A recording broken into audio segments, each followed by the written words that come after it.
So this is about how a 1967 article by Philippa Foot on abortion relates to some contemporary issues in moral psychology. Now, I don't normally do history of philosophy, nothing from the last millennium, certainly. I'm not one of those philosophers who really thinks there's any special reason why philosophers should be interested in history any more than mathematicians.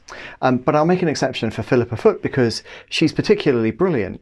And as you'll see, studying her provides us with an extraordinarily straightforward answer to the question that we're concerned with in this part of the course: could scientific discoveries undermine or support ethical principles? What I'm going to argue right at the start here is that the answer to that question is clearly yes, unless Foot's approach is entirely wrong. And it might still be yes, even if Foot's approach is entirely wrong. So this is kind of different from the usual way of approaching things where I ask a question and I say, it's very difficult to answer. It's very confusing, and hand it over to you. In this case, I think there's a clearly correct answer. And I think we can get that clearly correct answer out of the way at the beginning. There'll still be lots of things to explore, because of course the interesting question is, once we've said yes, is, well, how, right? What are the different ways that they can do that? But I think the answer to this question is clearly yes. Kant was wrong. Kant thought the answer to this question was no, and he's wrong. It's pretty clear, I think, by now. So why are we doing this? Well, Philippa Foot introduces us to the method of trolley cases. She's surely not the first person to use this method, but she is one of the most adept and sophisticated proponents of it. So it's good that we study her. What is the method of trolley cases? Good question. Good question. Bang on the money here. Let me give you an example. You've actually seen this kind of thing before already. So here's one dilemma. You're about to give a patient who needs it to save his life a massive dose of a certain drug which is in short supply. There arrive, however, 5 other patients, each of whom could be saved by 1/5 of that dose. May we give the whole dose to the first patient? I think not. And yeah, okay, so we're kind of in agreement on this, right? Most people are supposed to say kind of no. Certainly we're not required to give the dose to the first patient, and it may not even be permissible. Now, says Foot, compare this with another case. We could save the lives of 5 patients by killing a healthy person and distributing her organs. May we kill the healthy person? You could if it was me. Funny. So the answer is supposed to be, generally speaking, putting our personal bantering aside, the answer is generally supposed to be no, that's not permissible. And if you did do that, you'd probably be arrested. You'd probably go to prison. So here's the thing. Foot asks the question, why is one of these things permissible or even required and the other impermissible, right? And certainly not required. Why is there a difference between these scenarios? And the idea is that they're similar in certain respects and different in others. And so on the face of it, there's a kind of puzzle. And what Philippa notes is that many people before her thought that the contrast here was best explained by appeal to the doctrine of double effect. I'm coming to that, actually. Good question. What's the doctrine of double effect? I'm glad you asked. It says that it's sometimes permissible to bring about by oblique intention what one may not directly intend. And you can see what Foot means by this doctrine and by oblique intention here very clearly. See, what's happening here is that we are, in order to do this on the right, your right, killing a person, right? That's part of our plan. That's a direct part of our plan. So in order to save the patients, we have to form the intention to kill the healthy person. Whereas in this case, we don't have to do that, right? So we're not forming any intention to harm or kill the patient who needs the 5-fold dose of this scarce drug. We're not forming that intention. That's merely an oblique effect of our intentions. Yes, it's foreseeable. It's foreseeable and it creates a problem, but we have, we suppose, no alternative. So Foot agrees with people who observe that when it comes to this pair of scenarios, it looks like the doctrine of double effect can explain why it would be rational for us to make the pattern of judgments that you and I, at least, have on this occasion made about these dilemmas. But Foot is using the method of trolley cases to try to argue that the doctrine of double effect is actually not supported by this sort of example. So she introduces, to that end, a variant on the right case. So in her further variant, she says there's actually many cases in her paper. You should read this 1967 paper. It's excellent. It's excellent. And although it's old, it's on the internet, so that's good. There are 5 patients in this variant in a hospital whose lives could be saved by the manufacture of a certain gas. But this gas, manufacturing it, inevitably releases lethal fumes into the environment, into the room of another patient, whom we're unable to move. I can't help thinking there's a fart joke in here somewhere, but I can't quite put my finger on it. Anyway, Foot says, may we manufacture the gas?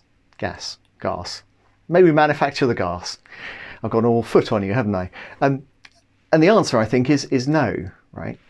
Good, we're in agreement. I think most people, some people are going to say yes, but on the whole, what we'd expect here is that roughly 80% of people are likely to say no at a British university, among British university students anyway.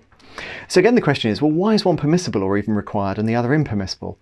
And what you notice here is that we can't capture this using the doctrine of double effect. You see, what's happening here is that there is still an oblique intention, right? So if we apply the doctrine of double effect in the same way that we applied it before, we'd think that the answer here ought to be yes, because what we're doing in manufacturing this gas is not in any way forming an intention to kill the other person. That's a side effect of what we're doing, an envisaged side effect, but not one that we intend, right? That's sort of an unfortunate thing, and it's not something that we have to do directly. So Foot's idea is that by using the method of trolley cases, thinking about these clever dilemmas, we can suggest that what should cause us to distinguish, what justifies us in giving a certain pattern of answers, is not the doctrine of double effect. And she proposes an alternative answer to the question, what distinguishes these cases? She says, what distinguishes the cases is this principle: duties not to harm rank higher than duties to help. So it's great to help somebody, and often you might have a duty to do so, but your overriding duty is not to harm people, and you can't harm someone in order to help someone else. And you can see how that principle works here. So what I've just been telling you is, if you think about it, the doctrine of double effect seems to tell us that these two cases ought to be indistinguishable, if that's all there was to it. What's Foot saying here is, look, what's happening in this case is that you are harming somebody by manufacturing the gas. But in this case, you're not harming somebody. You're not harming somebody, even though you're not giving them the pill. That's a failure to help them. So Foot, that's her idea. And so she thinks that that second answer explains why it's rational to give this pattern of answers to these dilemmas. This then is the method of trolley cases. This is an example of Foot's method of trolley cases. It's a lovely method. I think you can see roughly how it works here. Good. So you've got some questions. We're going to have to take those in the live question session on Thursday. So do come armed with your questions to our live question session. But I will take that one. I will take that one right away. So you said, well, where's the trolley? And you're absolutely right here. So Foot's 1967 paper is mainly famous because it's regarded as the originator of trolley cases. In fact, the appearance of a trolley is a tram or a streetcar, which is runs through a town on rails, a bit like a cross between a train and a bus. One of my favourite things. I'm not sure why. I love to ride around in them. Anyway, sorry, trolleys, right? So the funny thing about this paper, though, is that Foot actually only introduces a case involving a trolley as kind of an aside, and she mentions that that case is really an adaptation of one which is commonly discussed anyway, and nothing particularly hangs on it in the paper. And yet, surprisingly, the paper is famous because it's regarded as the beginning of the trolley cases. I think what we ought to celebrate the paper for is Foot's rather brilliant argument. The argument is amazing. Now, you may not agree with Foot, you may not come out of this particularly well, and if you're unconvinced by the presentation that I've just given you, I encourage you to read Foot's paper for yourself, not because I think you necessarily will or should be convinced, but because she makes it just a beautiful argument. It's a wonderful example of philosophy. It may not be right, I don't think it is right, but it's a wonderful example of philosophy, and I'm sorry if I haven't managed to capture the subtlety and care that Foot puts into her argument. Anyway, so what's going on with the method of trolley cases?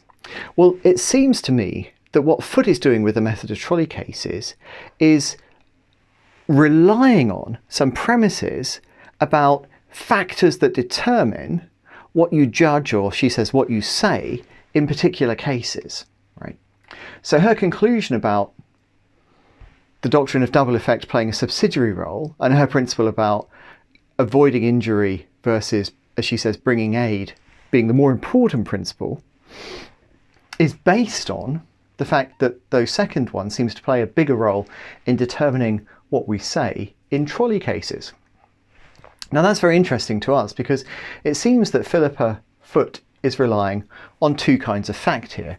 She's relying on facts about what people would judge when presented with particular scenarios, and perhaps allowing that if people made different patterns of judgments, they might be justified in accepting different conclusions from the one that she accepts on the basis of her judgments. And she's relying on facts about which factors determine why they make those judgments. So for Foote's argument to work, she needs to know what her readers are likely to judge, and she needs to know something about why they make those judgments. So here, then, we have a couple of facts that Foote is clearly relying on. Now, since 1967, what have we learned about these facts? What have we learned about these facts? Well, we know that a variety of factors will actually influence people's judgments.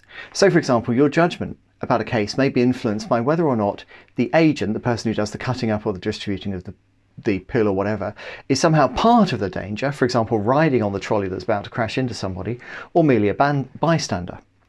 We also know that whether an action involves forceful contact with a victim or not will influence what people, on reflection, judge about these cases. We know that whether you're targeting an object with an action, for example, attempting to stop a trolley, or targeting the victim directly, right, cutting them up for their organs, that will also make a difference to the judgment you make. How far the agent who does the action is from the victim will affect whether or not people think what the agent does is morally permissible, and also how the victim is described as well, what sort of characteristics and so on are attributed to the victim. That will make a difference as well. Now, these and many other factors will influence people's judgment. So as Waldman says, I've taken this from a summary that Waldman and colleagues wrote in 2012, which I'm afraid is already out of date. There's a lot of research on the trolley cases. Waldman says, a brief summary of the research of the past years is that it's been shown that almost all of these confounding factors influence judgment, along with a number of others. And indeed, later in this course, we'll look more deeply at some of this research. But for now, I think this is enough. This is a very good authoritative source. So I do trust Waldman, even though I don't generally trust psychologists. I think Waldman and his colleagues have done a good job here. And I think this is true. So we've learnt these things. Why is this relevant to us? Well, Waldman says it seems hopeless to look for the one and only explanation of our moral intuitions in dilemmas. The research suggests that various moral and non-moral factors interact in the generation of moral judgments about dilemmas. Interesting. Now, can you see how this relates back to our overall question, could scientific discoveries undermine or support ethical principles? The thought is that what Waldman is saying here is going to relate to what Foote's saying. So let's go back to Foote for a second. So she's interested in the idea that this is the correct answer and this is the wrong answer, and that the method of trolley cases is a good way of doing ethics. Waldman is saying various moral and non-moral factors interact in the generation of moral judgments about dilemmas on the basis of careful, repeatable observations, so replicable experimental findings ground this claim. How are these related? Well, here's a thought. The first thing is that we might actually support Foote in thinking that patterns of judgment in response to trolley cases, these sort of dilemmas, do not justify us in accepting the doctrine of double effect. So if your argument for accepting the doctrine of double effect was, look, I really need to understand why it is that people rationally make, what justifies people and why they make a distinction between, withholding the pill and cutting up the person, then that's not a good reason for accepting the doctrine of double effect. And what we can see here is that the scientific discoveries are kind of continuous with what Foote is doing. So I think what Foote did was try to introduce new trolley problems, trolley cases, in order to show that the pattern of judgments that people make can't actually be explained by the doctrine of double effect. And the psychological research can be seen as a direct continuation of that. Right? So what the scientists are doing and what Foote is doing, I think, are two things which are very closely related. The scientific findings can clearly inform Foote's project, and they can support this part of it. A further thing we might say, this is a possibility I suppose, is that these findings also undermine the positive claim that Foote wants to make. So Foote wants to say, look, given how people respond in these different trolley problems, it looks like we have a reason to think that duties not to harm rank higher than duties to help. And she then goes on and applies that to thinking about abortion, the justification for that being the pattern of judgments that she has observed in the trolley cases.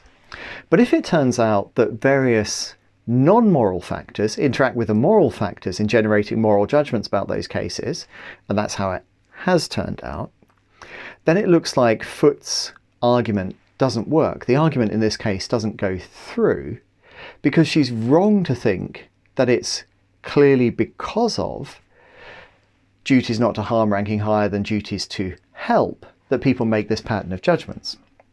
Now, it could turn out that further experimental research could somehow vindicate Foote's answer, but as things stand, it looks like Foote's answer is not a contender, and so we should reject her view. And that's relevant to us because now we answer the question, can discoveries in moral psychology play a role in deciding whether we should accept or reject various moral principles? Here's an example, right? Here's an example of that. We use Philippa Foote's own method. We switch out a bit of guesswork for a bit of repeatable observation, that's true, but that's a fairly superficial change to the tools that we're using rather than the fundamental change to the nature of the argument. And we arrive at a different conclusion here. We cannot accept Foote's position. A more radical possibility, and I'm not saying this is right, but it's certainly a possibility that's on the cards here, is we might say, look, the method of trolley cases is not a good way for philosophers to establish ethical principles.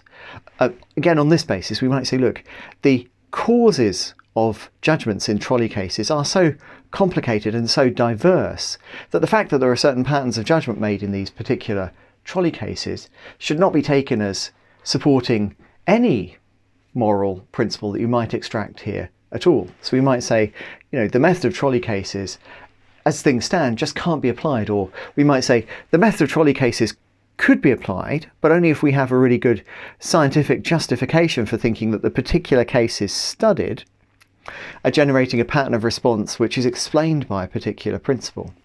So here we'd have an even stronger reason for saying that discoveries in moral psychology can influence whether we accept certain principles and undermine support for other principles in ethics.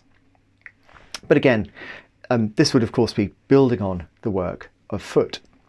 So where are we in conclusion so far? Where have we got to? Well, as I keep saying, the question is whether scientific discoveries can undermine or support ethical principles.